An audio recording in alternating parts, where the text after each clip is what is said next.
La Sagrada Familia, el laberinto de piedra que desafía a la historia en el corazón de Barcelona, se alza una estructura que parece sacada de un sueño. Un bosque de piedra que crece hacia el cielo, desafiando no solo las leyes de la gravedad, sino también las del tiempo. Esta es la historia del megaproyecto definitivo. Una obra que su propio arquitecto, el visionario Antoni Gaudí, sabía que nunca vería terminada. ¿Cómo es posible que, tras más de 140 años, miles de obreros, 2 guerras mundiales, una guerra civil, una pandemia global y la propia muerte de su creador, el edificio más visitado de España siga, oficialmente, en construcción? Hoy no vamos a limitarnos a admirar una iglesia. Vamos a diseccionar un organismo vivo hecho de piedra, un rompecabezas tridimensional cuya solución se perdió en las cenizas de la historia. Vamos a descifrar el código oculto en sus columnas, a entender cómo la ingeniería aeronáutica ha sido la clave para levantar sus torres y por qué, para poder terminarla, la tecnología del siglo XXI ha tenido que viajar al pasado para aprender de un genio que trabajaba con maquetas de yeso y cadenas colgantes. Esta es la crónica de la Sagrada Familia, el laberinto de piedra que desafía a la historia. Para comprender la magnitud del desafío actual, debemos viajar a un momento trágico, el 10 de junio de 1926. Antoni Gaudí, a sus 73 años, es atropellado por un tranvía. Con él no solo muere el hombre, sino que desaparece el mapa de la obra. Gaudí no creía en los planos bidimensionales. Los consideraba una ficción, incapaces de capturar la complejidad de las formas que extraía directamente de la naturaleza. Su método era empírico, orgánico. Construía mediante maquetas tridimensionales a gran escala, hechas de yeso, y modelos funiculares, complejos sistemas de cuerdas y pesos con los que, gracias a la gravedad, calculaba las cargas y los arcos de una forma intuitivamente perfecta. Él decía, mis planos están en las 3 dimensiones. La maqueta es mi lienzo. 10 años después, en 1936, estalla la Guerra Civil Española. Un grupo de anarquistas asalta el templo, prende fuego a la cripta, y lo más devastador de todo, destroza el taller de Gaudí. Las maquetas, esos frágiles mapas tridimensionales, son reducidas a miles de fragmentos de yeso. El código genético de la catedral, el ADN de la visión de Gaudí, se ha perdido. Durante décadas, los arquitectos que le sucedieron, como Lluís Bonet y Garí, se convirtieron en arqueólogos. Su trabajo no era construir, sino reconstruir.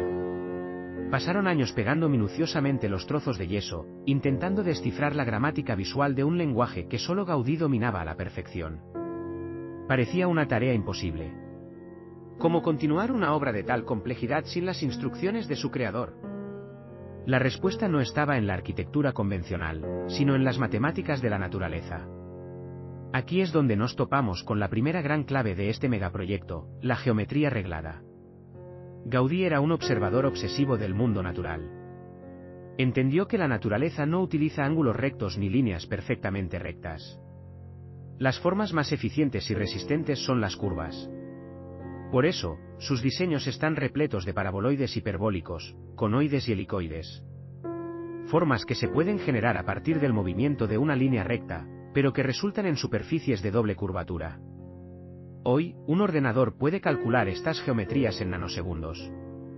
En 1900, eran pura magia matemática, una intuición de genio que se adelantó un siglo a la tecnología. Estas formas no eran un capricho estético, eran la solución estructural.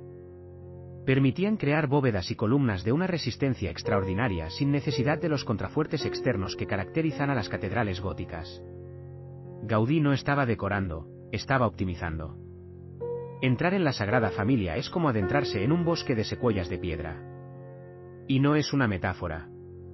Es la descripción literal de su solución estructural. El segundo gran pilar de la ingeniería de Gaudí fue su sistema de columnas arborescentes. En lugar de diseñar pilares verticales y uniformes, Gaudí los concibió como árboles. Las columnas se inclinan, se bifurcan y se ramifican a medida que ascienden, distribuyendo el peso de las bóvedas de una manera increíblemente eficiente, canalizándolo directamente hacia los cimientos. Esta innovación eliminó por completo la necesidad de los arbotantes, esos contrafuertes exteriores que actúan como un exoesqueleto en las catedrales góticas. Al hacerlo, Gaudí no solo liberó los muros exteriores para poder llenarlos de luz y color a través de sus icónicos vitrales, sino que creó un espacio interior diáfano, orgánico y sobrecogedor. Es una estructura que se sostiene a sí misma desde dentro, imitando la lógica de un bosque. Cada columna tiene una sección poligonal que va girando y evolucionando en altura, una complejidad que sería imposible detallar a mano de forma masiva. Y aquí es donde el siglo XXI entra en escena. ¿Cómo se construye hoy la Sagrada Familia? Olviden la imagen romántica del artesano con cincel y martillo. Estamos ante una de las fábricas de montaje más sofisticadas del planeta, una simbiosis perfecta entre la artesanía y la tecnología punta. El proceso actual es una coreografía milimétrica que comienza a cientos de kilómetros de Barcelona. Primero, el diseño paramétrico. Los arquitectos actuales utilizan software de diseño asistido por ordenador que fue originalmente creado para la industria aeronáutica y automotriz. Con estos programas, no solo digitalizan y completan los modelos de Gaudí, sino que someten las estructuras a simulaciones extremas. Analizan el comportamiento del viento a más de 170 metros de altura, la resistencia sísmica de las torres y la tensión en cada uno de los bloques de piedra. Es una auditoría digital que garantiza que la visión de Gaudí se pueda ejecutar con los estándares de seguridad del siglo XXI. Segundo, la piedra postensada. Este es, quizás, el mayor secreto industrial del proyecto moderno. Las torres no se construyen apilando piedras una a una en el aire. Sería demasiado lento, peligroso e impreciso. En su lugar, se fabrican grandes paneles de piedra en un taller externo en la localidad de Galera. Estos paneles, que pueden pesar varias toneladas, se ensamblan en el suelo. Pero aquí viene la magia, en su interior se introducen barras de acero inoxidable. Una vez el panel está montado, estas barras se tensan con una fuerza de hasta 42 toneladas. Este proceso, llamado postensado, comprime la piedra, convirtiéndola en un material monolítico, increíblemente resistente a la flexión y la tracción. Es la misma técnica que se usa en los puentes de gran envergadura, pero aplicada a la construcción de una catedral. Estos superpaneles son los que luego se transportan a la obra. Y tercero, la logística robótica. Cada uno de estos paneles llega a la obra con un código de barras o QR que contiene toda su información, su peso, su centro de gravedad y su posición exacta en el edificio. Un sistema de gestión logística, conocido como BIM, Building Information Modeling, crea un gemelo digital de la basílica. Este modelo le dice a los operarios de las grúas, las más altas de Europa instaladas en un centro urbano, exactamente dónde y en qué ángulo milimétrico debe encajar cada bloque. Lo que desde abajo parece un simple trabajo de construcciones, en realidad, un mecano de miles de toneladas flotando sobre las cabezas de miles de turistas, ensamblado con una precisión que Gaudí jamás habría podido imaginar.